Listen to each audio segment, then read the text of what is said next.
It is the Beat of Sports on FM 96.9 The Game and AM 740. Mike Tuckin for Mark Daniels.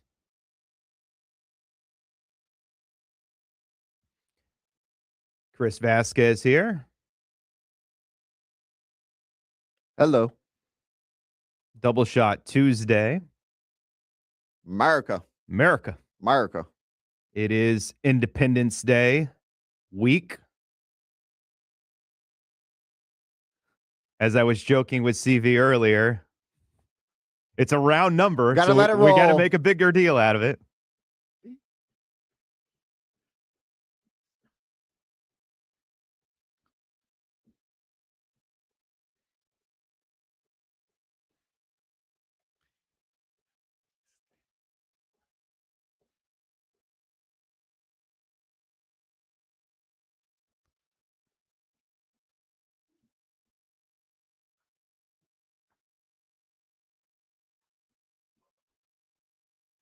And so today on Double Shot Tuesday, we honor America. If you have a song for the Stars and Stripes, the red, white, and blue, and if there's any reason behind those dedications, we'd love to hear it. 50857. Text in your requests. There's some bangers, no doubt about it. Oh, yeah. Some songs never get old hearing. That's for sure. Man, oh man. CV. Hit me, Tuck. So it's also a busy week in ERs across America. I told you I dinged up my shoulder. And it's worse than that. I actually forced myself to go to the doctor yesterday. I went to the orthopedist. So I have a pinched nerve in my neck. So as Jerry would say, I'm playing hurt, and I got bursitis, bursa-sac thing going on in my right shoulder, so I got like fun tingles in my body. I'm super uncomfortable. Like I just haven't been comfortable. And then I'm at the doctor's office, and they're doing x-rays and x-ray techs, making small chat, small conversation. Asked me, yeah, you got plans for the 4th? No big deal. I'm not going into full detail. Right. Like, I don't know. I just met you, dude. I'm not sharing you my life story, inviting you to my party here. But I was polite. Hey, what do you got going on? I'm sure they don't get that very often as they make small talk. I'd rather you talk anyway. Yep. Interviewing trick. And he proceeded to tell me, oh, yeah, I'm the fireworks guy. Okay. Oh, you're the fireworks guy now. Okay.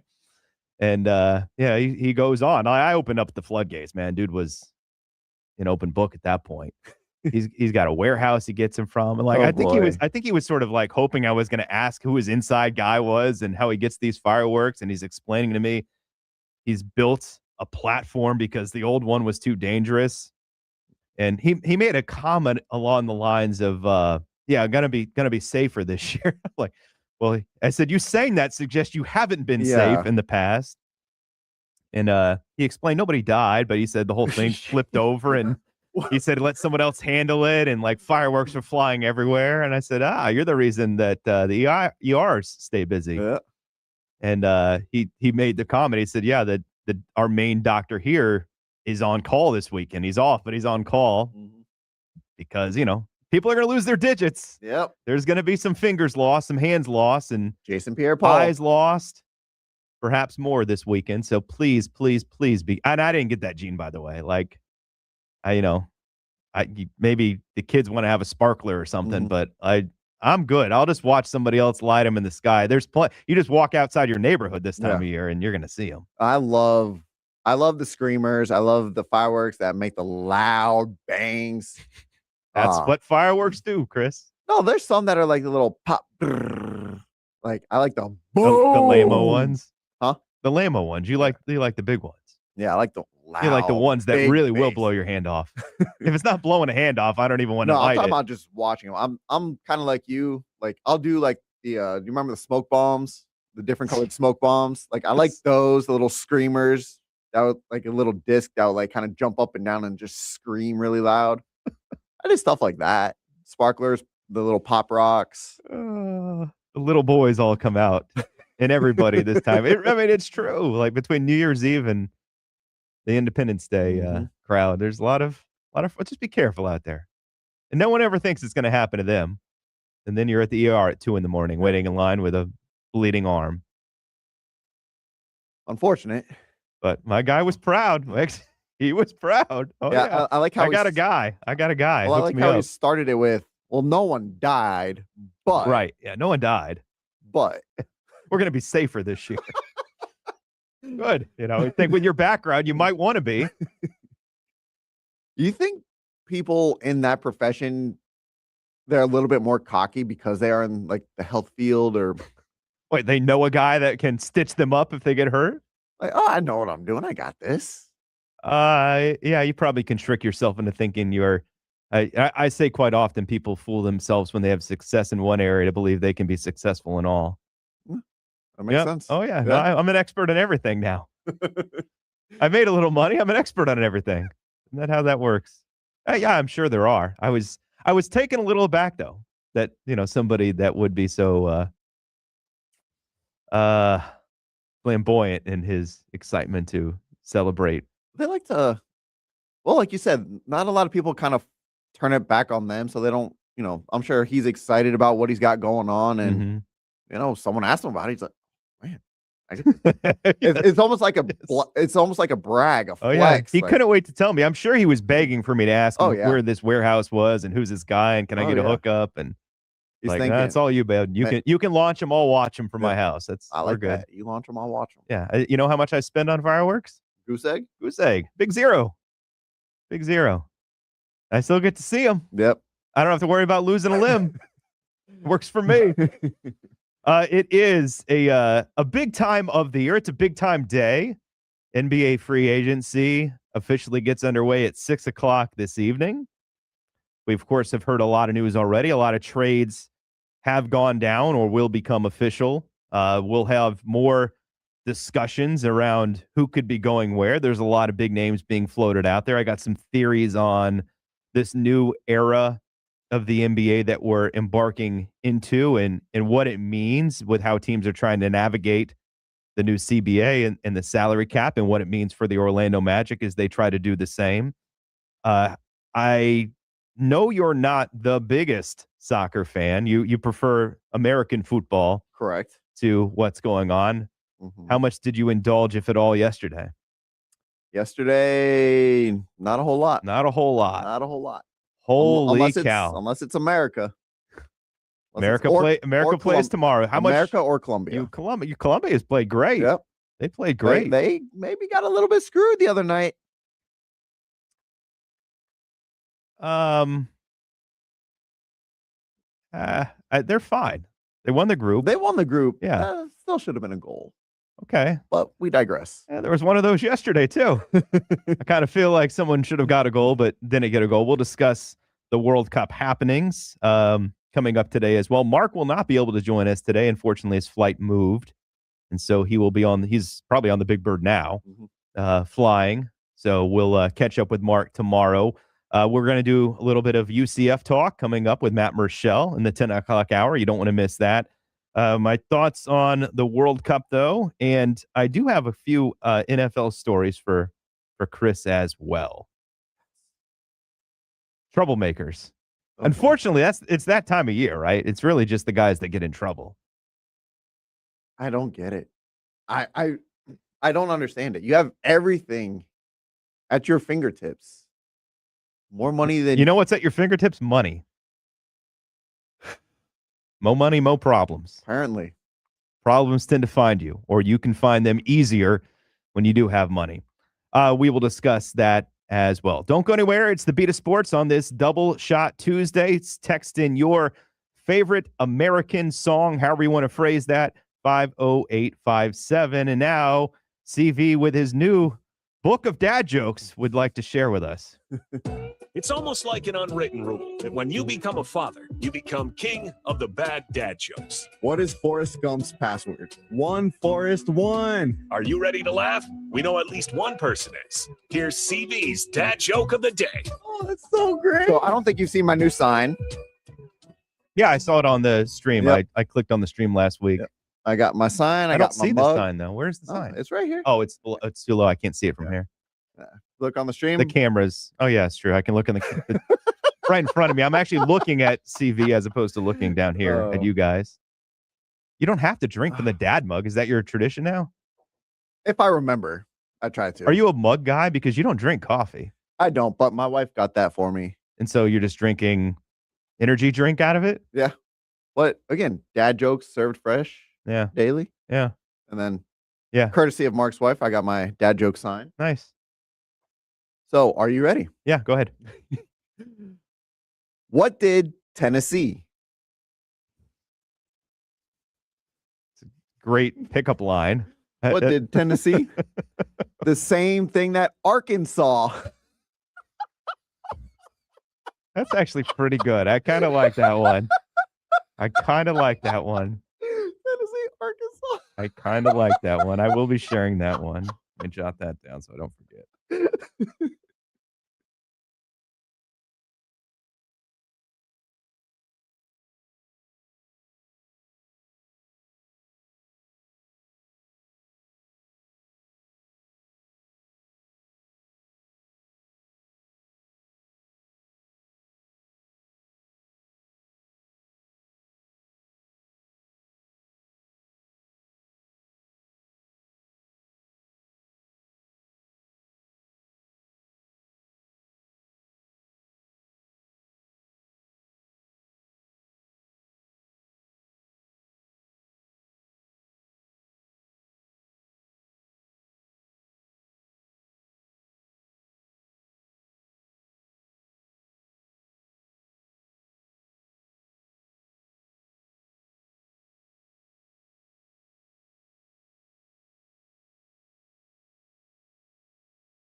It is a double shot Tuesday, Independence Day week. Happy birthday, America.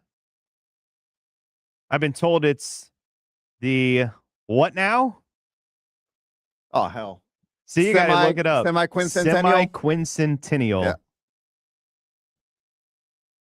Say that 5 times fast. Semi-quincentennial, semi-quint. Damn it. See? I got one. That's why we're just saying 250. But send in your text requests celebrating anything red, white, and blue, stars and stripes, America, 50857. You can share those with us. Team USA takes the pitch tomorrow, late afternoon. The Americans will be out there playing for their soccer lives, a chance to advance in the knockout stage, which has been expanded, which, by the way, I think you can see as a novice but enthused soccer fan, somebody who's fully invested. I've watched probably most, not all. Sometimes work gets in the way of some of this stuff, but most of the matches. I'm not just a Team USA guy. Definitely the quality of play drops when you have 48 teams. There are definitely some weaker units. Definitely the bracket feels odd when you're watching a game last night where the winner takes on Canada and it looks pretty clear both teams are way better than Canada or South Africa, which is its own animal. Sometimes that happens in the NCAA tournament too. You're like, wow, someone's going to advance from this one, and then another one's like someone's going to lose. Right. Japan and Brazil was that way yesterday as well. But if you are a fan, and even if you weren't a fan, yesterday was pretty epic, CV. It really was. Started with Brazil taking out Japan. They fell behind early, come back. They score in the 95th minute, literally the last minute of the match before we went into extra time. Martinelli put it in the back of the net to secure the victory for Brazil. Incredible matchup. Probably the second, in my opinion anyway, the second best matchup of this round of 32 stage, only bettered by the nightcap last night. The in-between game, we saw an upset. The same Germany that beat the Americans in the last tune-up before the World Cup fell to a team that the Americans crushed in their opening match in Paraguay. They lose in penalty kicks after a 1-1 draw in regulation. They actually went to an extra kick to decide it, but the final was 4-3 on 6 kicks for each side in that one. No knockout stage again for Germany, which is crazy. They have not been past winning a knockout stage game since they've won the World Cup 12 years ago. Kind of a crazy bad run for one of the strongest countries in the world of soccer. And the first time they've ever lost in penalty kicks, too. They were 4-0 previous until yesterday's outcome. Paraguay is now 2-0, so something had to give, I guess, as they say. And then in the nightcap last night, between the 6th and 7th ranked countries in the world, in a round of 32 game, no less, it was Morocco, the better side for most of that match, knocking off Uruguay in penalty kicks again, where it seemed like nobody wanted to make a penalty kick. I think there were 3 posts hit in all the missed shots that we saw in that penalty kick round. One of the better saves you'll ever see in a penalty kick round in that round as well. But a 3-2 outcome in that game for Morocco as they move on, and they will take on Canada, who won, of course, on Sunday in the lone match on Sunday. 3 more matches coming up today in World Cup action. But I do think yesterday begs a little bit of a question, right? And I think it's an age-old American sort of debate. And I'm not here to debate the merits of how FIFA and how the World Cup elects to decide games that are tied. But it is forever going to be a debate in every sport, isn't it? In what happens when you have a tie in a game. There should not be a tie. Whether it is basketball, whether it is soccer, whether it is football, hockey, we have to find a way to win. In the regular season, ties can exist. I'm not actually bothered by ties. I know I get it. I could tell just by your anger. Can't stand it. So if you had your way, because football does have ties in the regular season, right? Right. Baseball won't have ties. No. And they've come up with some creative ways to decide. We just saw the Winter Olympics, right? Where we had going down to 3 versus 3 in overtimes, which worked out in the Americans' favor in knocking off Canada. And the women too, in their match. And in soccer, we have it where we play 15-15, and then if we're still tied, we go to a shootout. What is, in Chris Vasquez's opinion, the best format for deciding a game in any sport that you follow? Not looking to change soccer, by the way. I know that's The Athletic put out an article, and it just enrages soccer fans. I'm not here to debate that. They decided how they decided. Yeah. What's the fairest way? What's the best way? Well, when you say fair, I mean, you have an entire game, whether it be 60 minutes, 48 minutes, 9 innings, whatever it is. Correct. You have all this time to try and win the game. Right. I do like sudden death. Overtime, that way, first team that scores, it's over. Yeah. I know, especially the NFL, the whole Patrick Mahomes, Josh Allen playoff game a few years ago where the other quarterback didn't get the ball. I think it was Josh Allen didn't get the ball. And they Chiefs each got the ball a lot because there was a lot of scoring. To be fair, they each got the ball quite a bit, but Allen didn't get the ball in overtime. And, now we have it to where each team gets a possession. I think that's dumb. And to me, that's inviting more ties. It is. You have Absolutely. an entire game to settle the score. Sudden death in overtime, plain and simple. All right, but that's not the way they do it anymore. So I'm asking, you're asking me, and that's how I would do it. That's the fairest way. The way football used to do it would just sudden death. True sudden death. Yes. Who has the best overtime format in American sports? Best overtime format. I mean, because baseball used to just keep playing. Yeah. But now they've manipulated that with the runner on second base. I mean, I still maybe say the NFL. It's still a coin flip. And you just luck of the draw, I guess, or luck of the flip. Okay. Because basketball, you have this tip off at center court, then you play. See, basketball is probably the right answer because you're just playing an extra 5 minutes. And if that's tied, you're going to play another 5 minutes. Like, you don't change and manipulate how the game is played. But also basketball plays in a way where scoring is way easier than any other sport. Right. Like, so they have that huge advantage, which I think plays in them being able to have the most fair format. Although I've never understood why it's 5 minutes when it's a 12-minute quarter. You think they would just do 6? Half the quarter? I don't know. That just always been a weird thing to me. But to me, the NBA, but it partly just because it can be that way. Yeah. And obviously college hoops follows suit as well with 5 minutes. What is your, I guess, ideal overtime set of rules? How do you want games decided if they go into extra time? I do think, to be realistic, all of it's exciting. Like, there's no argument. Like, no matter how you felt about yesterday and what we had, which was like literally a last-minute goal to avoid overtime and 2 games that went into overtime, it was exciting. There's no debating. It's just a matter of, hey, which preference do you have? If I were to tell you, ideally speaking, you would keep playing the sport the way you play it when you get into a playoff format where somebody needs to lose, there would be no manipulation of the rules whatsoever. That would be. So I'm with you. Like with the NFL, I preferred sudden death. The odds basically were the same either way. We've just flipped it. Like, I don't know why we're more comfortable with the idea that now it used to be about 50. The highest is around 54%, if I recall correctly from all the research I have done in the past, that if you won the coin toss, you won the game 54% of the time.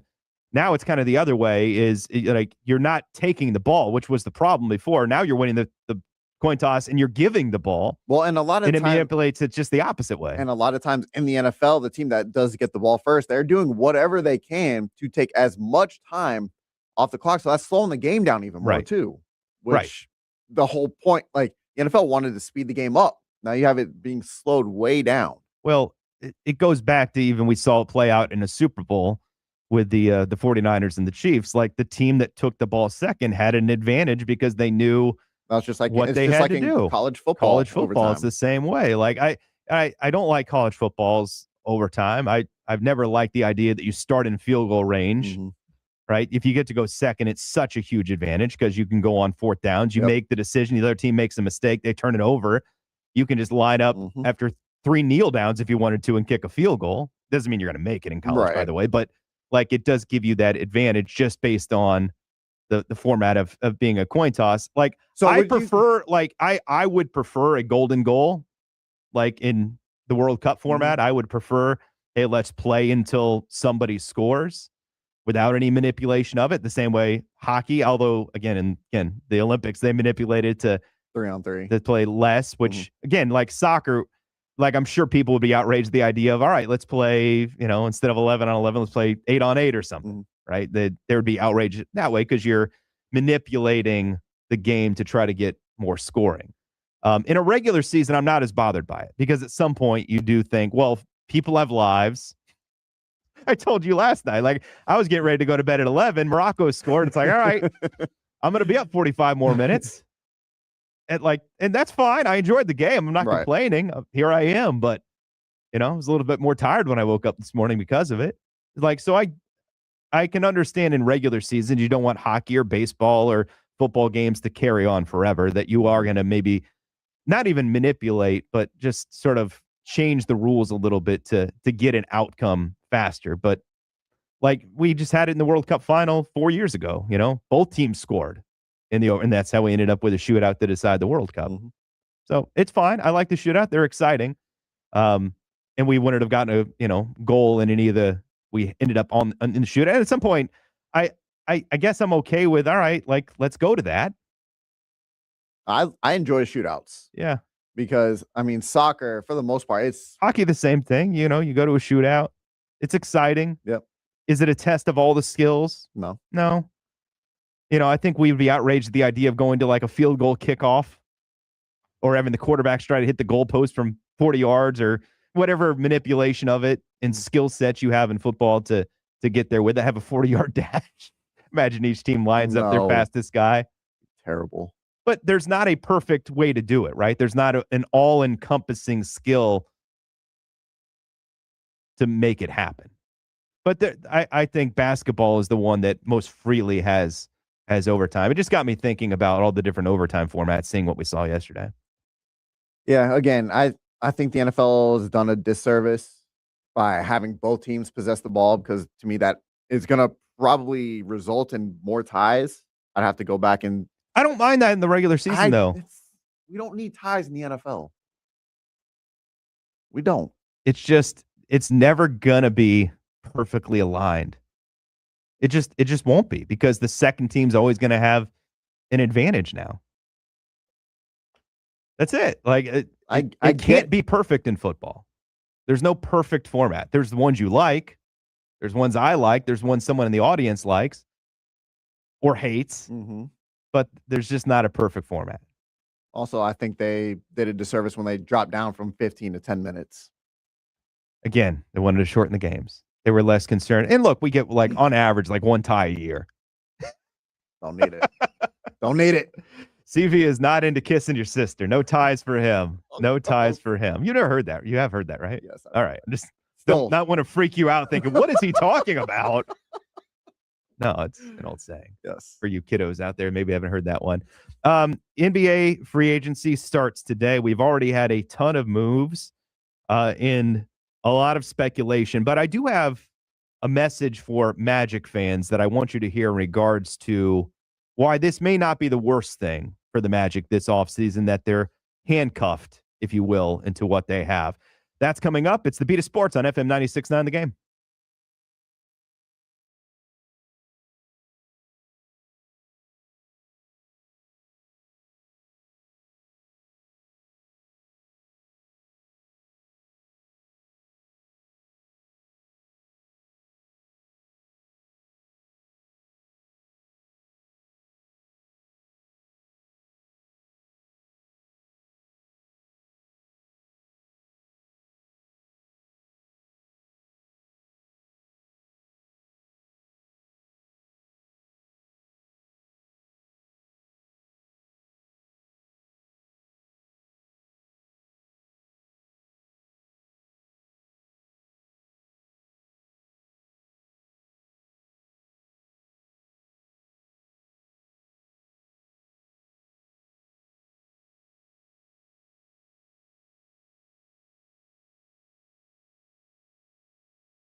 Speaking of sports, on this Tuesday,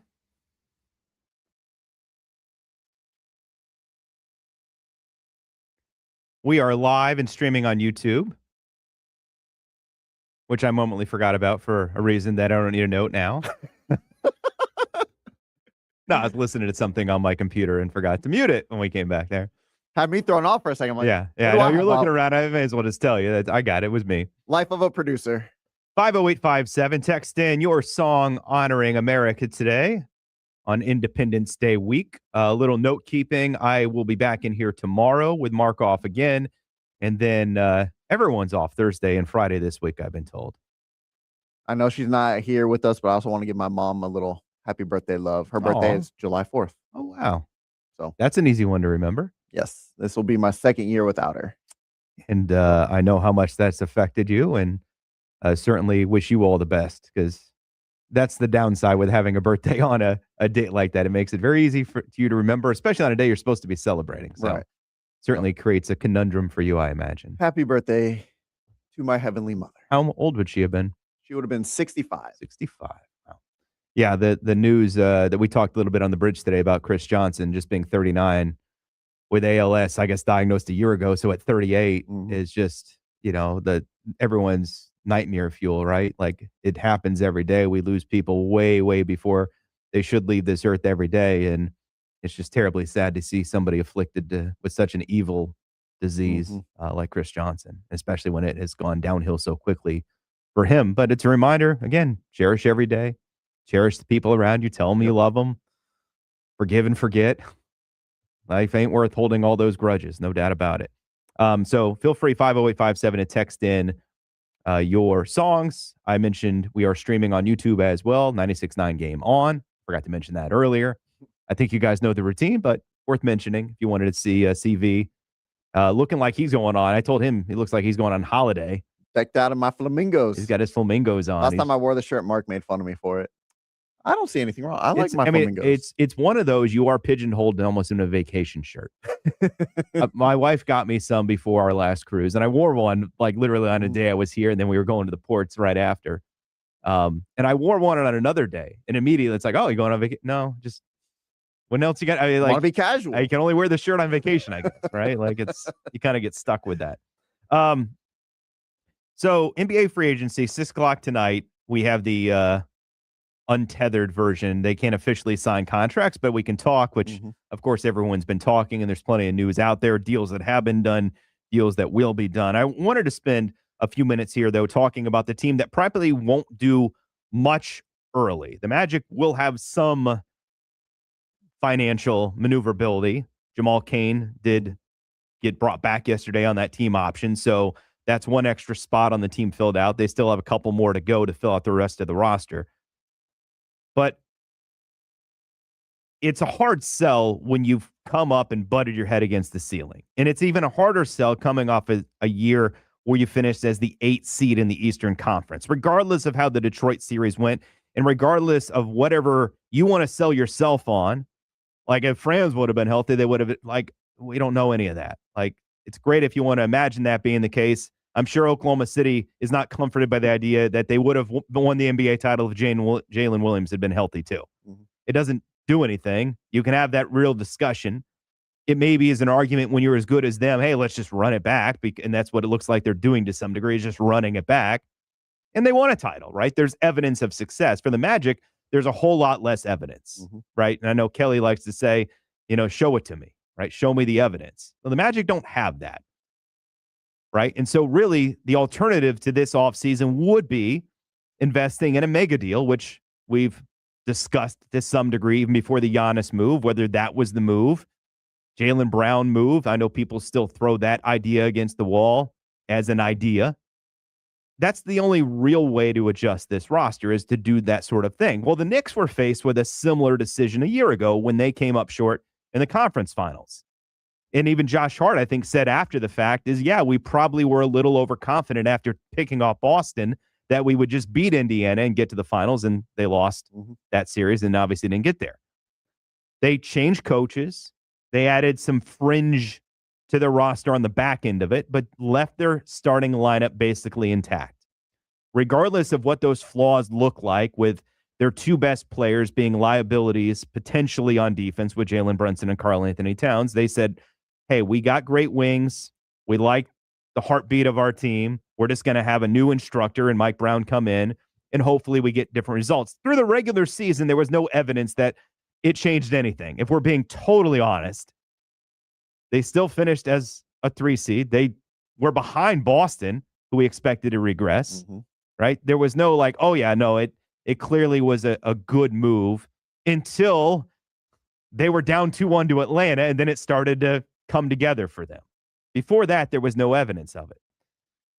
The Magic kind of fit in that same bucket. I brought up earlier, we were talking about the Magic cap situation. Their top 4 guys make 155 out of the 165 of the cap. Throw in 18 for Wendell Carter, and boom, you're $8 million over there, or $10 million. Oh, no. Yeah, no, $8 million over the cap, right? I can do math. Well, the Knicks are a very similar sort of setup, right? They're the argument, if you will, if you're the Magic, maybe to stand pat, to bring it back the way you have it. That's what the Knicks did. The Knicks' top 4 guys make up 169 going into next year, right? So that's before you include Josh Hart's 20. So very similar setup. They spend a few more bucks on basically their starting unit than what the Magic do. And they just believe that their starting unit is better than yours. Now, Jalen Brunson played at an all-pro level. I think that's the biggest key to it all, right?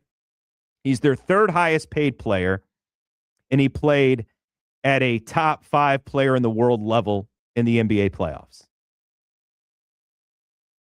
So for the Magic thing to work, it's a little similar. You're banking on continuity. You're banking on injuries not happening and not plaguing them, which you can say is fool's gold if you want. But at some point, if you look at a lot of these moves these teams have made this offseason already, you get backed into a corner and you're forced to reveal your hand. There's no more rounds of poker, right? It's time to show them, right? You got one more move in you, one more. And the Magic still potentially could have that in-season move where if they don't see the evidence they want to see by February, they make that move. But right now, they're banking on kind of a Knicks theory of we kind of have a balanced, high-paid starting lineup. We're banking on, really, Paolo and Franz doing their best Jalen and Cat impersonation. Different players, different schemes. You get what I'm saying, though? Like, they have to play at a really, really high level, and then others chipping in and being the OGs, being the McHales, being the Josh Harts within that group. And I think for the Magic, to some degree, although the Knicks, they won a title because Landry Shamet caught fire for much of the playoffs. They won a title because Deuce McBride was valuable, and Jordan Clarkson had his moments, and Mitchell Robinson was a rebounding fiend on the offensive end at times. Like, the Magic need their investments, not just in their starting unit to come through, but really they need AB to take the next step. They need others on the bench to step forward and to bring more to the table to make that jump. I do think it's in the realm of possibilities, though, for this club. It's not perfect. It may not be title winning, but it probably is their best option at this point. It's hard to compare the Knicks to the Magic because health has been such an issue. I mean, Franz Wagner played in 34 games. Where if you look at the Knicks, their top 4 guys, 74, 75, 67, 82. You're right. They started. They played. Right. Where the Magic, top 4 guys, 72, I can't compare 34, that. 82. Their next guy was Anthony Black, who played in 64 games. Jalen Suggs played in 57. Right. He's been hurt. Right. Franz Wagner's been hurt. Paolo, for the most part, was healthy last year, but he's been hurt. I'm looking it up now, but I remember we talked about it, I think, during the early playoffs or maybe late in the season. The big 4 for the Magic played in like 80-some total minutes for the entire season. You can't bank on them another year older being healthy. You just can't bank on it. I don't think you can bank on Ja Morant elevating Portland. I don't think you can bank on LaMelo Ball being a solution for Minnesota getting over the hump. But there's only so many bets you can make when you're trapped into salaries and you're dealing with a cap. And I think the Magic are probably making the best bet they can make. And the hope is if those guys do play those many games, because if we're looking at the East, 8 to even like 4 isn't a big jump. I mean, the Magic were in the conversation even to be a home court advantage in the first round team. It didn't get there for them. But if they do find that, I do think it's in the range of outcomes. And I will lastly say for those that would prefer move, like I can't argue the injury thing. That's the strongest argument for you have to do something. Don't mistake movement for progress. Making a move just to make a move doesn't necessarily, it changes the look. It doesn't necessarily change the outcome. And a lot of times we confuse those two things. I think the Magic are probably, even though it's not exciting, doing the right thing, doing what New York did a year ago and just running it back and looking for a better outcome. Well, and the one other thing that New York had, and I'm going to bring it up here real quick, that New York probably had an advantage of, and I'm actually willing to bet that they did, 3-point shooting, which the Magic got awful at for a few years now running. Horrible. I will reiterate, I'm not comparing the team position setup as much as I'm comparing the salary cap component of it and how they were built. The dollars and cents of it is that it's not so top heavy, although Cat makes a lot of money. The Magic are a little bit tighter from Paulo Franz, down through the bunch, but it's a very similar setup that you've spread your wealth over the starting lineup. And now you really just need your bench investments to pay off. And look, they're not going to fix it as Desmond Bane didn't fix it, with one move. But maybe you can get a guy that's on a buyout. Maybe you can get a veteran who can bring some of that shooting presence to be part of your everyday rotation to make a small difference there. And if there is health, we'll see where it lies. Hopefully they get a chance to be healthy. I think we can all agree on that. Let's see them if they can be healthy and see how that plays out. How many years do you do that, though? I think if you want my honest, I don't get to make the call, but like at this point, unless a trade comes across that you just can't resist, right? That requires you to move off of Franz or Jalen or Wendell or some combination of those guys, right? Because I don't think Bane's going anywhere. I don't think Paolo's going anywhere at this stage, right? Then I think you give it through the trade deadline. And if it's not working and they're healthy, then that's when you get aggressive in trying to make something happen. And or it's just not healthy, although it's hard to trade an injured player. Let's hope it's not the guy they want to trade, because then you get stuck with that as well. All right, Matt Murschel has been writing about UCF's offseason and who to look for on the football field this coming season. We'll catch up with him coming up next here on the Beat of Sports.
This segment is presented by Bowegan's Beer Company. Green inside. Let's tackle the latest news from UCF and around the world of college football with the Orlando Sentinel's very own Matt Murschel. Give him the Heisman now. Hit up Matt on Twitter at @OSMattMurschel. Mike Tuckin for the traveling Mark Daniels today here on the Beat of Sports. Matt Murschel hops on with us now. Matt, happy Independence Day week to you. Hey, same to you too. It's one of those weeks where obviously everyone's got a lot to celebrate, and where everyone probably takes the week off a little bit more towards the end of the week. But it's an exciting time. We're about, I don't know, maybe 60 some days away from the start of college football season. So wow, it's slowly winding down. It is. It's getting close. I can imagine next week at Big 12 Media Days that a topic of discussion may be the guy who is no longer the quarterback at Texas Tech and Brendan Sorsby. What do you expect that we will learn about that situation next week? Well, I mean, probably not too much. I think what Texas Tech will probably end up doing throughout will be to, kind of downplay it a little bit, maybe try to, talk more about what they have on staff. Not maybe, there will be questions, obviously. I'm sure Joey McGuire will be asked about it on the stage, about the Sorsby situation, what happened to it, what went down with it. But again, I think what Texas Tech will try to do is downplay it as much as they want to move on. They understand exactly what happened. I think everyone understands a little bit of what happened. And so, I think it's going to be interesting. There's going to be a lot of attention, no matter what Texas Tech does, over the week. There's going to be a lot of talk about, how did this impact your team? Will Hammond now becomes the guy to step up in Sorsby's place. And there's a lot of discussion about his health status going into the off season, and would he be ready for the start of the season? So that's probably going to be a lot of attention on that as well. And, it'll be interesting to see, what I'm sure Joy will be asked about, is there animosity from Texas Tech towards the rest of the members of the Big 12? I'm sure it's going to be Kirby Holcutt, if he's there, Texas Tech athletic director will probably ask that as well. So, again, I think what Texas Tech would love to do is move on from this and focus on the upcoming season. But I'm sure it's going to probably be there no matter what, as we still try to figure out what Brendan Sorsby is going to end up doing now that he can't play college football anymore. Already we're going to have a target on their back as the reigning Big 12 champions. The target size probably just got larger with everything that transpired this offseason. They'll also vote inevitably from the media who they think will win the Big 12 this coming year. Tech felt like it would have been the choice. How do you think this news affects who is the Big 12 favorite going into the season? I think it probably maybe shortens the gap a little bit. I think Texas Tech was obviously going to be the favorite going into the season. I think maybe BYU is a team that was right there again last year with them. It's probably going to be a team that's going to be definitely mentioned, with Bear Bachmeier being back at quarterback. They return a lot of pieces. And I think BYU is going to be a team that's going to have a lot of attention on it. I think Houston's going to be a team that will be very interesting to take a look at as well. Maybe some people will start focusing on them a little bit more. I think there's going to be a challenge. It's who could be that team that steps up. We saw this last year. There was a good 3 or 4 teams in the Big 12 that were kind of in the race throughout it all. But Texas Tech was able to be the one to find its way into the college football playoffs. So I think what's going to have to happen is the discussion is going to be about, when is there going to be a time when you're going to see maybe 2 Big 12 teams get into the playoff? And if that's the case this year, who will it be? Will Texas Tech be able to still outlast everyone else, or will BYU make it? Will Houston find a way in? And Arizona, is another school that I think it's got a lot of potential. So it's another year where this league is kind of up in the air, and outside of maybe 1 or 2 teams, it feels like there's a lot of teams that can make a good solid run. Other than Tech, what do you think will be a big topic of discussion?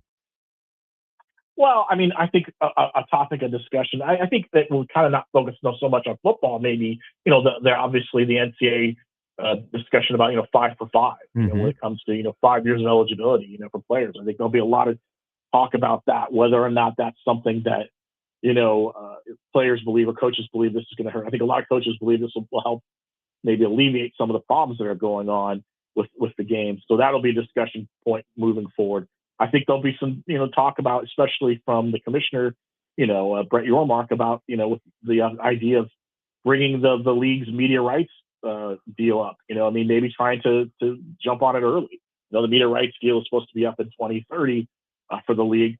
Maybe he'll try to negotiate something a little earlier, try to get a better deal. He's talked about several times about breaking up the media rights and doing football and then, and other sports, and then doing maybe basketball separately in an attempt to try to generate more revenue for the league. So I think that's going to be a big topic of discussion. And I also think the college football playoff. Obviously, there's no decision yet. Will it be a 12 team for the next couple of years? Will it increase to 24? I'm sure everyone's going to be asked that question of what they believe is going to be the right way. So I think it's going to be again, a lot of topics that you're going to hear probably throughout the next couple of weeks at a lot of different media days for different leagues. Orlando Sentinel college football, UCF beat writer Matt Murschel joining us here on the Beat of Sports. I'm Mike Tuck in for Mark Daniels, who's off this week. For UCF, where do you think they fit into the Big 12 discussion next season? Well, I think there's going to be some challenges for UCF. I think they've grown a little bit. I think they've done some good things. In the off season, when you look at the roster, can they put all the pieces together? This is the first year, probably in a couple of years, that they've got a solid quarterback coming in, and Alonzo Barnett third. So, I think with that quarterback, I think that was a key piece of what they wanted to do in the offseason. How that's going to impact the offense. Can the offense put up some more points? Can it look kind of what I think Scott Frost really wants his offense to look like, in the end? I think defensively, this team returns a lot of starters, especially in the secondary. This defense is going to be solid. But again, you look at their schedule, it's going to be a challenge. They're on the road at Pittsburgh. They're at Houston. They're at Oklahoma State. They've got BYU on the schedule, Arizona State and Colorado at the end of the season. So there's going to be some challenges. Last year finishing 5-7 wasn't exactly where Scott Frost wanted his team to be, but can they take that next step? Can they be bowl eligible? Maybe can they get the 7 wins, maybe 8 wins? What is the ceiling going to be? If they can get hot and start putting some wins together, maybe is there an opportunity to be a challenger in the Big 12? So I think for UCF, it's kind of taking those little steps forward to just show improvement from what they did the first year. Well, undeniably, Barnett at quarterback's going to bring some optimism and some enthusiasm into the upcoming season. You've begun your off-season preview sort of position by position, and you started with the skill players, which is always fun for everyone to discuss. What kind of support do you expect Barnett to have next year in his backfield and out wide? Well, I think it's going to be it's one of those positions, both those positions, at running back and wide receiver, where I think UCF did a really good job of not just going out and getting pieces from the transfer market, but also continuing to build on players coming back. They've got Dwayne Thomas Jr. and Wade Charles, who both were outstanding last year at wide receiver. That was a unit that going into last season, no one knew what was going to come from the wide receivers. They didn't have any starting, any practical experience on that roster, going into the off season, and they had some pieces and those guys stepped up. So I think both those guys are going to, have a chance to have another big season. Josh Derry is another guy who they added to the transfer portal from Monmouth at wide receiver, who everyone in spring camp has just raved about. This guy talked about his abilities, his work ethic, some of the things he was able to do around the team. They really like that. Dylan Wade's back, at tight end. I think the tight end position is going to be interesting for them. I think it offers them an opportunity to not only have some talented wide receivers out there, but also to maybe have guys able to block and do some things there. And then in the running back room, they brought in a bunch of new faces. Duke Watson is a guy who is very explosive.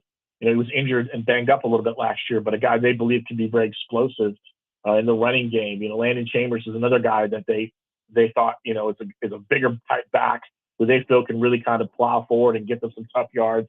They also got some other guys that they, return and Tavian Swint and Jamin Ade. So they feel like they've got some other guys that they can bring in as well. So there's a lot of talent and there's a lot of experience there. And I think that's something they didn't have necessarily last year. They wanted guys who had more experience this time around, more production. So it's going to be exciting to see how those guys kind of all implement themselves around Alonzo Barnett and what they're able to do on the offensive side. Whether it's online or in the print, check out UCF's offseason preview in the Orlando Sentinel with Matt Murschel. Matt, let's make it a 10 fingers, 10 toes Monday. Have a safe 4th of July weekend, okay? All right, guys, you take care, okay?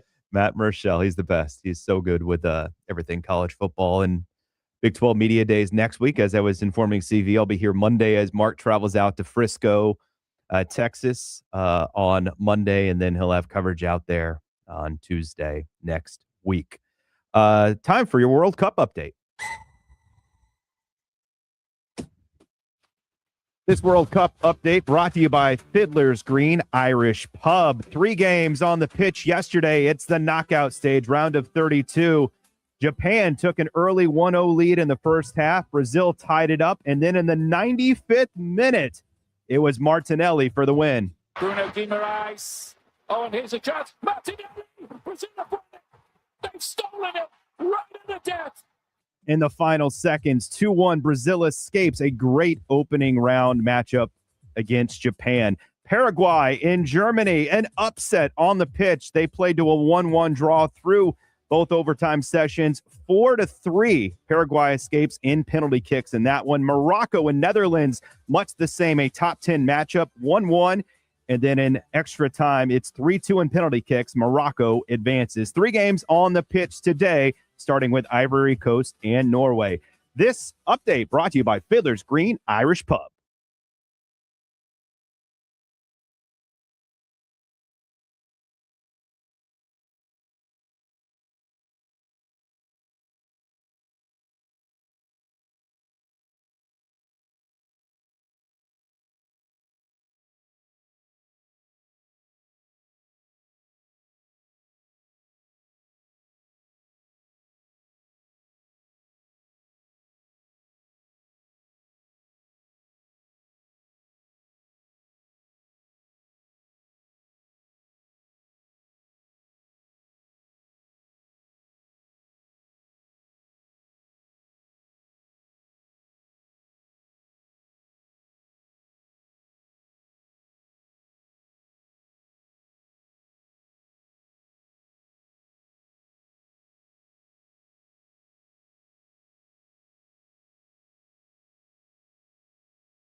The news. Yes.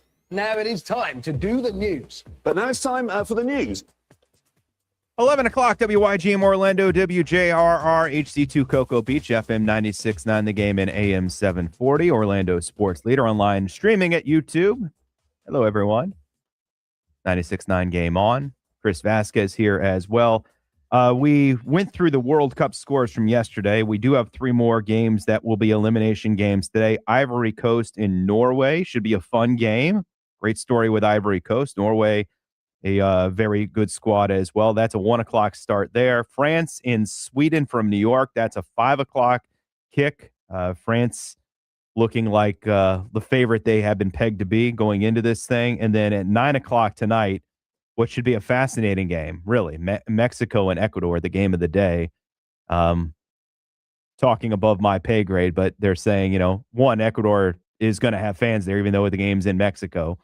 And they'll be used to the elevation because of where they're from. So it should set itself up. Mexico's played awesome, though. Canada's already advanced. So maybe all the host countries can be set up to advance. The United States will play tomorrow night at 8 o'clock, one of 3 games in tomorrow's format. Cape Verde, their captain, Ryan Mendez, is the player that has now been named. There was a report that a player was connected to an alleged rape. It is him. The New Zealand police are investigating it. He has, to this point, pled his innocence. He, from what I gather, is expected to play. They play in a knockout stage game Friday against Argentina. But that is a disturbing story, to say the very least. NBA free agency. Holy smokes, where do we begin? So Ja Morant is now going to Portland in a trade that sends Chris Murray and Jeremy Grant back to Memphis. So Memphis has ended the Ja Morant era. Portland now has a logjam of guards in their backcourt, which begs the obvious question, what are they doing? What is next for what the Portland Trail Blazers have up their sleeve this offseason? Especially when you consider Damian Lillard, who did not play last year coming off the torn Achilles, will be back this coming year, in addition to Shaedon Sharpe and Scoot Henderson and Drew Holiday. LaMelo Ball to Minnesota is obviously one of those deals that will go down. And then the discussions late last night was a lot about Jalen Duren and the fact that he is expected to speak to both Sacramento and the Los Angeles Lakers today. He is a restricted free agent. To this point, according to reports, Detroit is not entertaining a sign and trade with their third-team All-Pro center. They certainly can offer him more than anybody else on the market, but don't want to offer him the max because basically for about, 3.5 weeks in the playoffs, the Cavs and the Magic made him look like a backup center instead of a third-team All-Pro center. Man, that's what makes these decisions tough, isn't it? Because he's everything you'd want on paper. If you just looked at it on paper, a third-team All-Pro, young, prime, center, great rebounder, has a little bit of an offensive bag. That's the kind of guy that usually gets the full load, but Detroit's hesitant, and that doesn't make him happy, and so he's at least going to discuss possibilities. The sign and trade with the Lakers, they could absorb him, but what they get back would just be picks, Detroit. For Sacramento, Domantas Sabonis' name has been thrown around, and that would be a different look for Detroit, but certainly getting a very good player when healthy back in return. So that could be a centerpiece of discussions as the day moves on. Clearly, discussion will be centered around what LeBron James wants to do. That's very obvious and evident. Yeah. And when you're someone of that stature, then it's going to be discussed, whether it's something working out in Golden State, whether it's returning to the Lakers, Miami. I mean, you could enter any team into the equation if you wanted to. It's just a matter of where LeBron wants to end up. I said on the bridge, to me, if Golden State is able to flip the AD card, which I think is posturing at this point to get AD a max contract from Washington, then I think it becomes very real. And I think at that point, LeBron would absolutely entertain going to Golden State and trying to win a championship there. If that doesn't happen, then Los Angeles is probably his best route. If you had to make your you had to make a wager right now, you put Mhm. $100,000 on it. Mm, Where is LeBron James playing next season? look at you, the betting. I think it'll be LA. Think so? Yeah, I think it'll be LA. It's fun to discuss, but I do think at the end of the day it will be LA. Is this year going to be his last year? Wow. I would have thought not as the year went on, but if you asked me, he's going to have a farewell tour. 2 years ago, I probably would have thought last year would have been his last year, but he played so well that here we are again. So I'm hesitant to say this year will be his last year. If he signs a 1-year deal and makes the announcement, to your point, then yeah, we'll know it's his last year. Right. And he says all the things that everyone says when they get older in their career. Obviously, he's at a stage older than most people ever get, but they all know it. They all say this sort of the same thing as when you don't feel like getting out of bed in the offseason and working out anymore is when you know it's over. So I think he's probably still gauging that now is, hey, do I want to do this again? Or do I just want to live off my billions and cheer on my kids? And, he's earned the right to do whatever he wants at this point. So, but yeah, I'm with you. Like, I think we might know too, if it's a 2-year deal, like then maybe I think he'll let us know. Yeah. On that side. I would be surprised. I think you would be surprised too if he just said, I'm done. That would be the biggest shock. No, he's playing this year. Yeah, I think so too. Year. Again, he wants a farewell tour. Yeah. Although, if we're being honest, he'll get some sort of a farewell tour regardless. Even if he decided to retire, he would be a name that would come up in conversations. NBA would probably elect to do something wisely, by the way, like All-Star Weekend or something as a centerpiece. But we're not going to see we're not going to see the Kia Center with a "Thank you, LeBron James" message. We're not going to see that at every single arena. You're right. He would miss out on that. And I don't know, maybe his ego, everyone assumes his ego needs that. I don't know. At some point, it feels like it's over the top. I don't need everyone to talk about me all the time, but that's just me.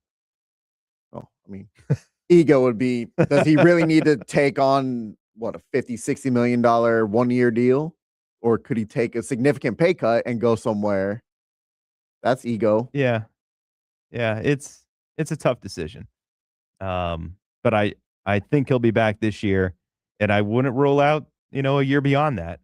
And if he doesn't tell us, to me, he's almost telling us, to your point, that it may be a year beyond that. Could be. Although I think it's more likely it'd be 2 years in Los Angeles than it'd be 2 years in Oakland or San Francisco as it is now. Don't you think? I think he'd have a tougher time committing to 2 years up there. Well, maybe he really wants to play with Steph.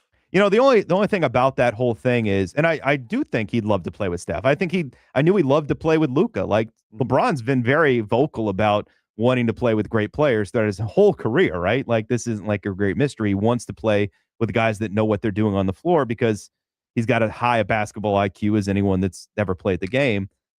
It's an odd fit of sorts with him and Draymond, because at this stage, LeBron is more of your power forward than he is your typical chasing around on the perimeter guards playing small forward. Well, LeBron, you could put at any position. Really. I get it, but it's also 41 going on 42-year-old LeBron, not, yes. I get it. 25-year-old LeBron, you can put wherever you want. I get it, but he's also not embarrassing himself either. No, but again, like next to Draymond, I don't think at this stage with Draymond, if Draymond was younger, if one of them was younger, it'd be fine, but it's a little bit, I think, redundant. Yeah, a little bit. But as far as winning and being interesting, that would certainly be atop the list of things. Just real quick, some other things that have happened. Kristaps Porzingis is committed back to Golden State. I saw that they signed him in, I guess, hopes or expectation of dealing him. Right. Which, again, sometimes that can be the case. Bradley Beal is elected to become a free agent. He's been associated with Miami. Clearly, they're going to need buyout guys and veterans on minimums and that sort of a thing to make it work with what they've put together. Which, as I said earlier, I wasn't here last week, but Miami did the right thing. I think you have to make the move for Giannis. I just don't think they have the pieces to make it work. Sometimes you dream too big. And I mean, Miami's roster as it was already kind of short. And now you just depleted depth, gave up picks for an older player who coming off injuries himself. I don't know if it made sense. I don't think they were going anywhere. Are you going to go anywhere with Giannis? I think it will be more fun to try. I do. Look, I think we overplay because we're so obsessed with ring culture and winning championships. The idea That's that the whole point of the game, though. It is, but I mean, the reality is not every team can win. It doesn't mean that you didn't put your best effort to put the best team on the floor to try to do that. And I think Miami is trying and attempting to do that. This is the best opportunity they have to advance their team. It's just they don't have at present moment all the pieces to make that thing work. Jonathan Kuminga has elected free agency. That'll be an interesting one. He was traded last year to Atlanta. Marcus Smart is elected free agency. He was incredibly valuable for Lakers last year.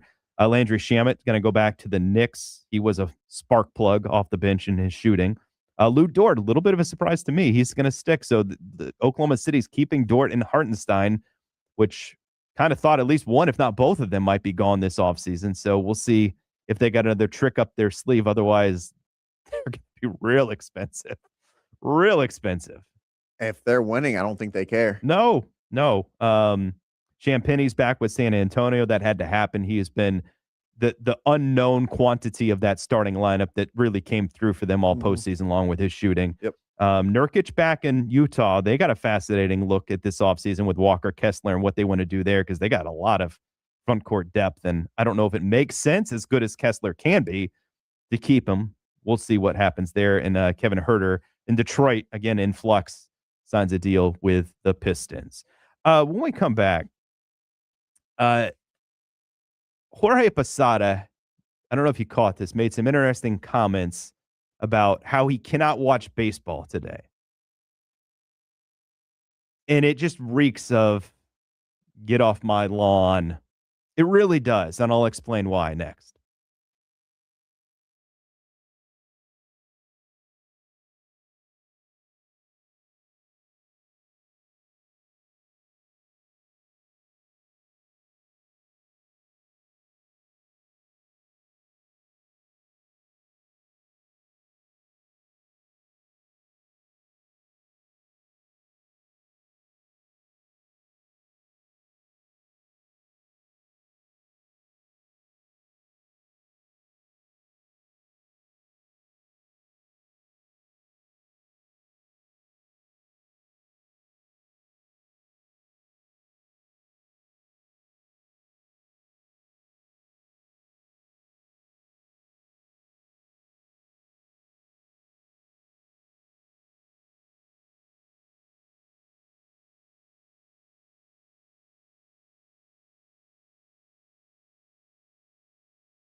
50857 is our text line here at 96.9 The Game, AM 740.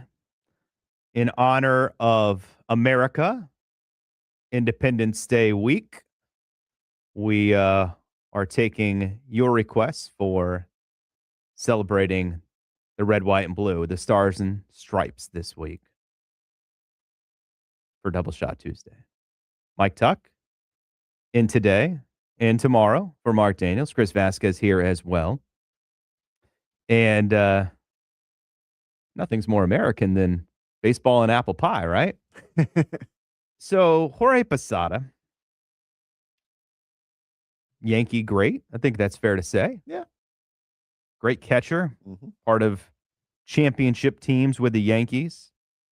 So I was looking to be sure on this. Kind of really came into his own in the year 2000, but was playing regularly for the Yankees the two previous seasons and was up even before that, and played through 2011 in the Bronx with the Pinstripers. So Jorge Posada was on a podcast, which, by the way, we have the audio for, but I'm not fluent in Spanish, and probably most of you aren't either, so we're not going to play it. Instead, I will just read the translated version of what he had to say on the Abriendo el Podcast. Nice. Yeah, the El Podcast. Jorge Posada did not hold back in his interview when asked about the game of baseball today. He said the game has become too robotic, too obsessed with formulas, and too accepting of strikeouts. The baseball being played today is garbage. Straight garbage. Quote, end quote. He also pushed back on those that want to judge Jeter and his defense. You can't judge Jeter through a computer. Basically, he said in today's game, nobody takes pride in putting the ball in play. Moving runners along mattered. Striking out 100 times in a season was embarrassing. You can hit 30 home runs and bat 202, and you still get paid like a star. He's not wrong. Tell me why he's not wrong, Chris. In what universe is batting 202 deserve $70 million? Why do we care so much about it? Why is it a home run or strikeout league now? Well, let me turn that back to you and ask you this. The game is played differently than what it was played 15 years ago when Jorge Posada left the game, Mm-hmm. and 25 years ago-ish when he started playing baseball, right? We can all make those observations in the way the game is managed and the way the game is played. But it is a point of view, like it is in other sports, by the way, that the game is actually better. The sport of football is played differently now than it was 15 years ago, 20, 30, 40 years ago. Undeniably, right? Mm-hmm.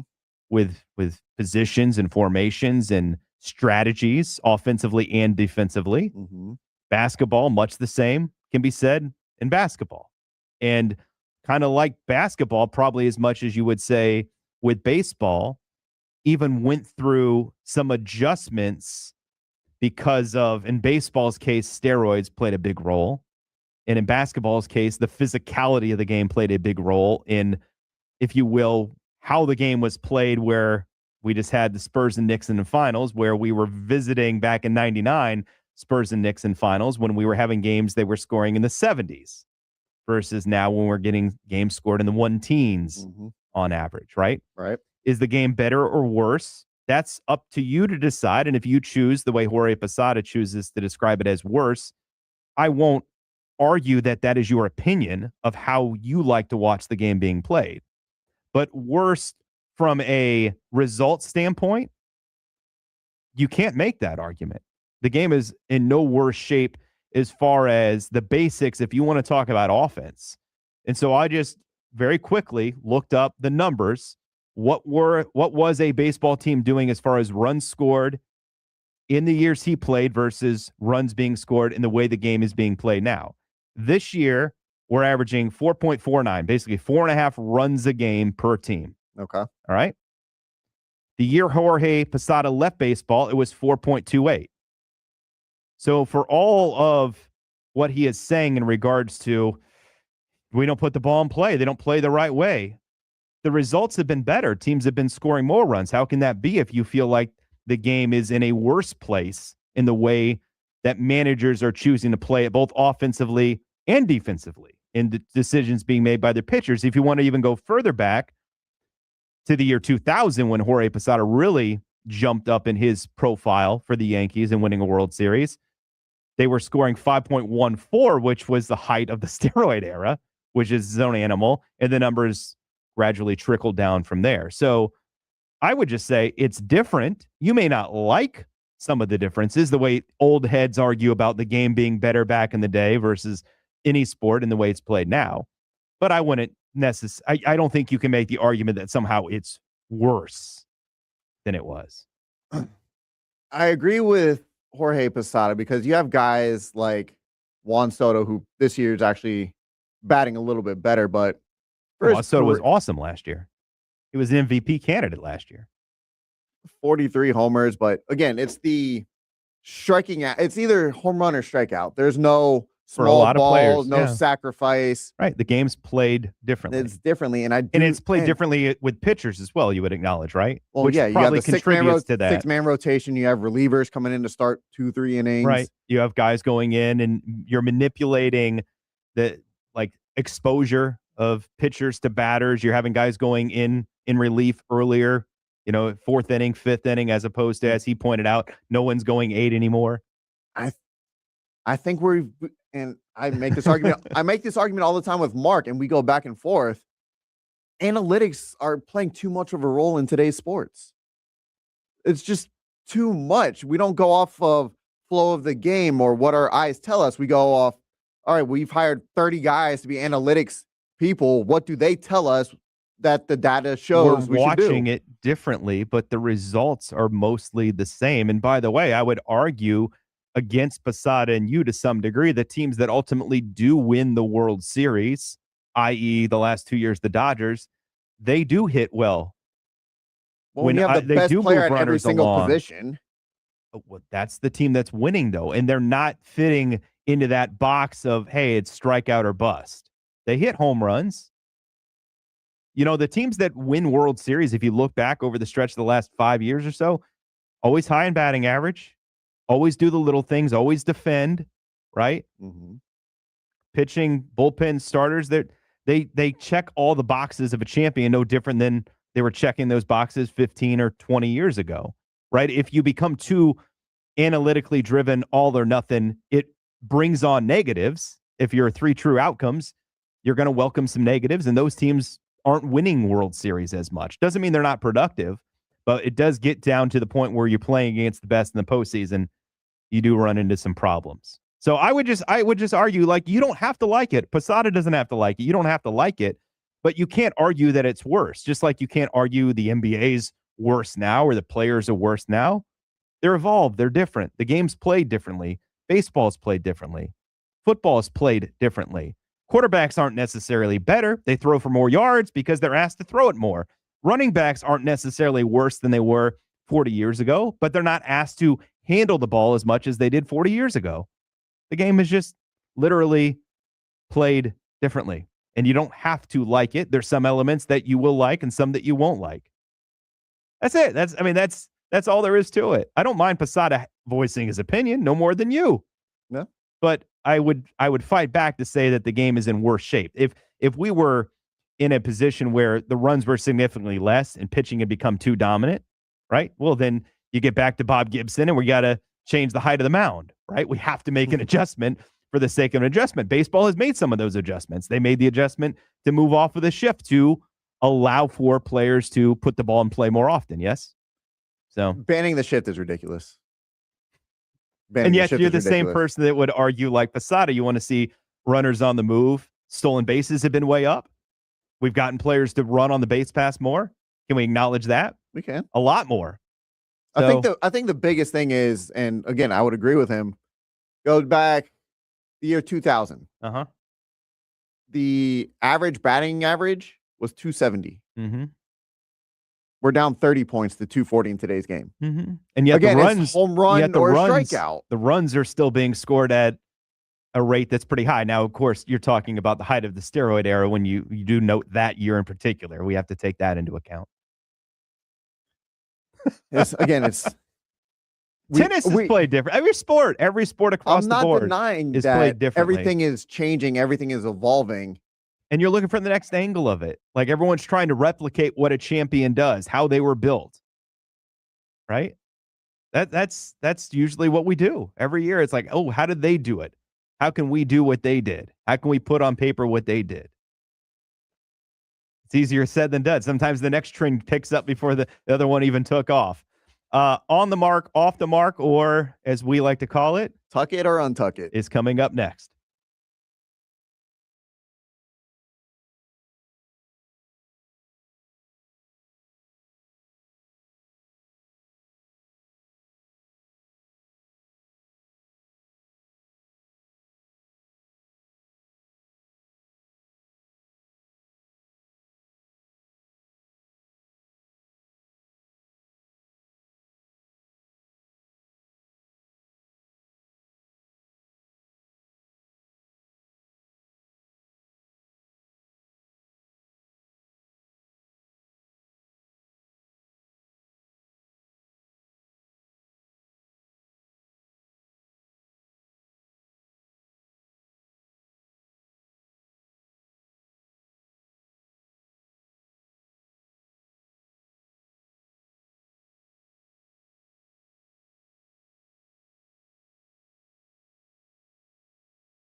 It's a Tuesday staple on the beat of sports. On the mark, off the mark. Presented by Bowegan's Beer Company. Bowegan's, Right. recrafting perceptions.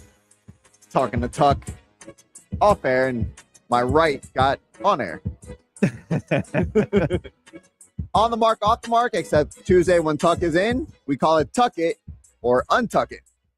So some of the not breaking news, but some of the big news from this offseason in college football, Brendan Sorsby not be playing in the NFL next season, nor will he be playing CFL ball after the league told its teams they are not permitted to negotiate with him.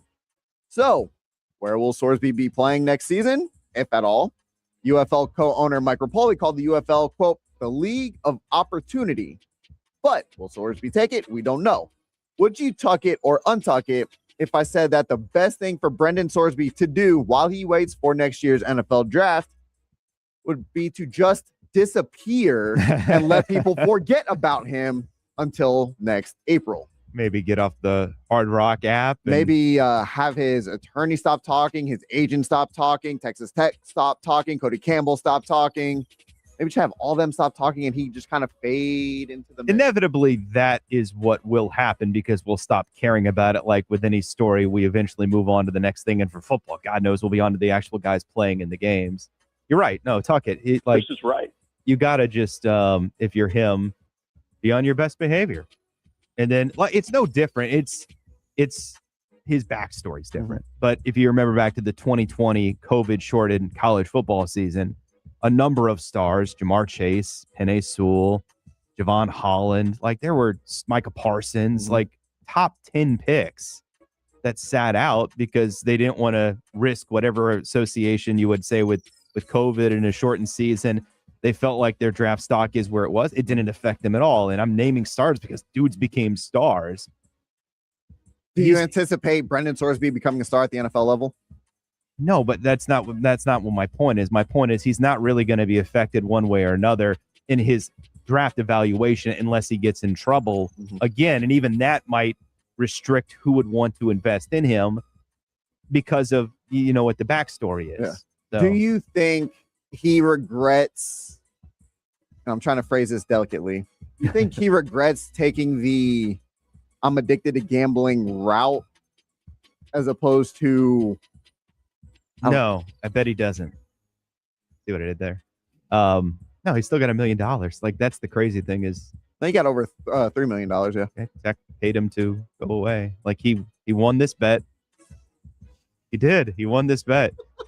He gets, in some ways, the best of both worlds. Your draft status is not affected by your play on the field. Now, it could have been affected positively. But you got paid. It's if you watch, so my kid got me watching Beast games, Mr. Beast, Survivor stuff, and it's fun and entertaining and all that good stuff on Amazon Prime if you're interested. But he sort of bribes people. Hey, do you want to bet on yourself to win the whole competition, or I can give you so much money to quit, basically. So that's kind of what happened here. Now, he got forced into it. He didn't want to quit, but he pushed it hard enough that he got paid to go away. Right. So, yes, your draft stock can't get better, but it can't get worse either, and you got paid to not play. I'm willing to bet it's gotten worse from what it could have been. Well, because of what we know in the past, though, nothing because of he can't do anything to affect it on the field anymore. Right. NBA free agency starts tonight at 6 with the legal tampering period. According to Shams, Draymond Green is opting out of his $27.7 million player option, as the team hopes to bring in Anthony Davis and LeBron James to create a, quote, big four. Now we have Brian Windhorst explaining that Anthony Davis at Golden State is unlikely. I'm taking the Anthony Davis thing off the front burner. I do not have data that says that that's likely to happen. Now, I could change. My information could change. I do not see traction from the Wizards to want to do that. The Warriors told Jimmy Butler they're not trading him. I think the focus right now is, can they get LeBron James away from the Los Angeles Lakers? So no Anthony Davis, but of course LeBron James still in play for the Golden State Warriors as they try to pair him with Steph Curry and the aforementioned Jimmy Butler. Would you tuck it or untuck it if I said, while this makes the Warriors even more relevant than they already were with Steph Curry by himself, They will still be nothing more than a play-in team, and the combination of LeBron James, Steph Curry, and Jimmy Butler will miss more games than they actually play together. Oh, my goodness. Are you asking for 2 answers there? This would fail me for advanced interviewing, by the way. This is not a good question. I apologize. Yeah, no, I'm just being real in case any of the students are listening. That would not work. All right, so then let's break it down. So LeBron James, Steph Curry, Jimmy Butler. Untuck it, they would be better than a playoff team. Look, they were actually really good when they acquired Butler 2 years ago. Like, they were playing it got him to a certain point, but and obviously Butler being hurt last year ruined any possibility. But if you told me that, by the way, I don't know that you can call it a big four when one guy averages less than 10 points a game like Draymond does at this point. That's just my opinion. Fair enough. But if all those guys were in play, I think they would be a top 6 team in the Western Conference. I absolutely believe that. Okay. Would they miss more games than they would play? No, but it'd be close. to be fair, it probably would be they'd play about 60, 65% of the games. A combination of injuries and just load management. Part of it, too, is Butler. I know he's hoping to be ready, but chances are when he got hurt, he's not going to be ready at the start of the season. And if you're the Warriors, if he's with the Warriors, assuming he is, I don't think they're going to try to fast play that. God knows in the NBA we don't do that. So probably be Christmas time before he hits the floor anyway. Again, we're talking about it a little off air. Just the age of LeBron, who's 41. Steph, I think, is 39 or late 30s. Jimmy Butler's up there in age. Yeah, I think he's 37. I want to say. All with injury histories. I think that, again, I think Golden State should have done this before, frankly. I think when they won the Wiseman lottery, and even when they had the chance to select Moody and Kuminga, they bet on trying to keep it alive in the long run. Mm-hmm. I understand that temptation. But betting on Steph in his prime by using those assets to fuel, let's make this team more appropriately ready to win now instead of waiting on the development of these kids. Moody was a one and done. Kuminga was a whatever the G League Unite thing was, one and done. They made a bad bet at the time. That's come back to haunt them, really. That it was a bad bet that has ended where now they're stuck having to bet on age. Right. I think it's the best bet they can make. You can't draft what if you can't draft. Yeah. But yeah, it could end spectacularly poorly, but it'll be entertaining. Sticking with NBA free agency, the Magic probably not making any moves. We talked about that a little bit today. And we're more than likely not do anything via free agency. We are heading into some major trades that could happen this offseason. We've seen John Moran, we've seen Giannis, could see more deals coming as the time moves forward. But would you untuck it or untuck it if I said that the Magic should look into trading one of their core 4 guys, more specifically Jalen Suggs, and see if they can add more shooting around Bane, Wagner, and Banchero? Well, goodness gracious. Should they explore it, tuck it? Chris is right. But you'd have to let me know, what are we exploring? And, you're not making a trade just to make a trade. You have to, go, hey, no, this is going to make the team better. It's not a collection of assets anymore where the Magic are at. It's how can we put the best product on the floor? So you'd have to sell me on who it is that they're bringing back. And clearly it'd have to almost be an older player, right? Or a player who's not nearly as good defensively, but is a better shooter and offensive player. I get give and take with it. I get where the Magic were drafting, wasn't a ton available, but are you surprised they went after a guy like Isaiah Stewart as opposed to someone who's maybe a little bit better of a 3-point shooter? You mean Isaiah Nelson? Isaiah Nelson, sorry. Yeah, Stewart's and where did he get? Memphis? The former Piston center. It's late. I don't know. It's hard to expect to get much out of anything out of Isaiah Nelson this season, frankly. I think at that point you're just taking, if you can take a guy at any point really in the second round, which by the way, it's pretty deep second round this year, although it did have its drop off. And I think the Magic picked after where the drop off was. You can get anything out of those guys to be part of. It's a win. It's a huge win. Right? It's a miracle when it becomes Austin Reeves, right? Who's undrafted, right? It's even obviously a great pull to get a Jalen Brunson, although if you're doing good to reap the benefits if you're Dallas of that second round pick. All right. I'm going to get through this one kind of quickly here because we're pressed on time. The U.S. men's national team looking for their first win in the knockout stage since reaching the quarterfinals in the 2002 World Cup. I don't want to sound too maybe hyperbolic or get too far ahead of myself. Do it. Do it. But would you tuck it or untuck it if I said that should the U.S. win the World Cup, given that this is the semi-quincentennial year and that the championship game is on American soil, this would rank as the greatest moment in American sports history? Tuck it. Chris is right. For sure. If we collectively, as a society, and it 1980 happened when I was 1. I wasn't even 2 yet. I was turning 2 that year.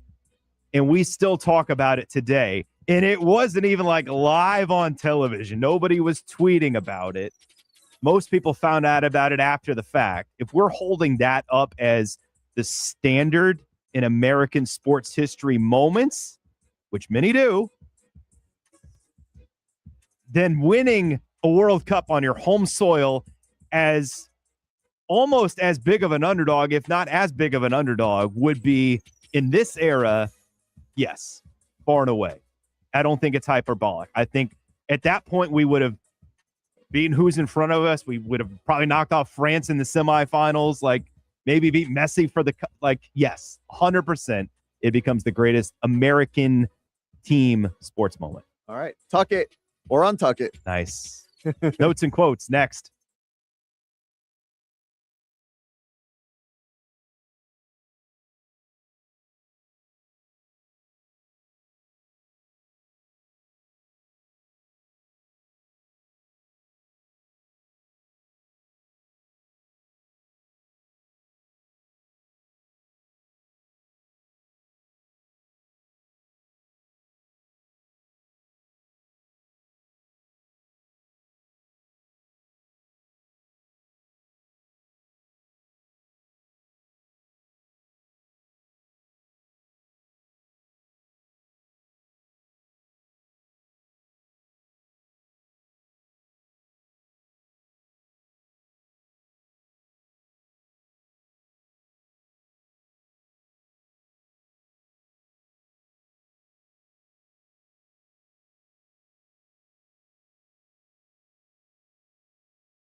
time for the latest news, gossip, trends, and off-the-wall stories. Trends. That's the craziest thing I ever heard. As we wind things down on this Tuesday edition of the Beat of Sports, some notes and quotes before we leave. O.J. Simpson will not be in the Ring of Honor in Buffalo's new Highmark Stadium. Interesting that now they choose to take a stand on that. I find that to be sort of fascinating in that decision-making process. Hey, yeah, we're going to take the moral high ground now. They couldn't hire somebody to take down 32 O.J. Simpson from the Ring of Honor before? I got nothing. Like, if you left it up then, why would you take it? I don't know. It just struck me as odd. It is the heart of college football preview season. All the magazines on the racks. Talk about an exciting upcoming season when you see Phil Steele has got Notre Dame #1. ESPN's got Ohio State. Athlin's got Ohio State. Lindy's has Oregon. Sporting News has Indiana. That's a lot of selection for the top spot. A lot of parity. Not a lot of SEC either. I didn't say one SEC school there, did I? Although Georgia's obviously gotten a lot of top 2 or 3 love. But it does make for a very interesting lead up to the season when there's not an obvious champion to be crowned. Can appreciate that. CV, good work today, my man. Thank you, Tuck. You as well. I will see you guys tomorrow back in this seat. The Herd is up next in the zone at 3 o'clock. And I'll be back for Marc Daniels tomorrow. Thanks for listening today. We'll talk to you later.